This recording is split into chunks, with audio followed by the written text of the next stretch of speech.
Dilutions are a very common practice and a very practical technique for you to use in the lab. Dilutions are going to be very, very important as we work more with acids and bases because stock solutions of acids come in very high concentrations. This example is a very common practice that you need to know how to do in order to prepare your own acids for the lab. So this example asks what volume of 16 molar sulfuric acid must be used to prepare 1.5 liters of a 0.1 molar solution of H2SO4. Now, most sulfuric acid, hydrochloric acid, nitric acids all come at very high concentrations, such as this, so you need to know how to dilute it down. So first what I want to do is I want to go through, figure out what information matches up, and what variables, if any, we can assign. So first the problem is asking for a volume. So we know that we're going to be solving for a V somewhere. And we know we have 16 molar. So we want to know the volume of 16 molar. So let's say this is M1, this would be V1. Those two are a pair, they go together. We want to prepare 1.5 liters, which is a volume, of 0.10 molar, which is a concentration. So if this is M2, this becomes V2. So we've assigned these variables and these designations just to help us as we work through the problem. So again, this is a dilution problem. So as we work through, we have our given information at the top of the board to help us. With dilution problems, the most common formula that you're going to use is M1V1 equals M2V2.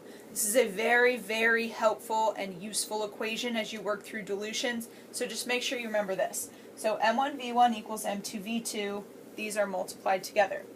So what I'm going to do is I'm going to take my information from up above and I'm going to plug it down in. Now, no, it does not matter if 0.1 and 1.5 are put in as one, instead of M2 and V2, if it's M1 and V1, that's fine. They just need to pair up. So I'm going to say I have 16 molar times V1, which is my unknown, equals 0.1 molar times 1.5 liters.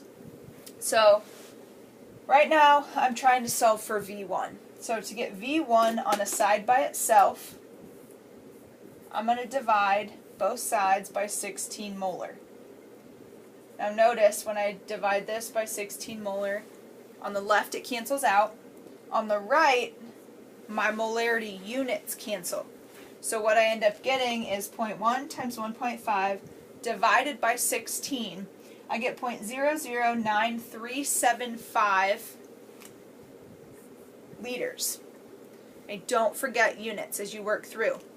Now, in the problem, all of our values only have two significant figures, which means my answer needs to also only have two significant figures. So I'm going to take this answer and I'm going to round this 3 up to a 4 because we have a 7 following it. So I get 0.0094 liters of H2SO4 or 9.4 milliliters. Either way is fine. Now what I want you to do, hopefully you watch the general overview of dilutions and you watch the resource video. I want you, following this calculation, to write the steps that you would go through to prepare the 0.1 molar solution. So pause the video or just take your time, work through a step-by-step procedure for performing this dilution because you're going to have to know how to perform these dilutions for the lab.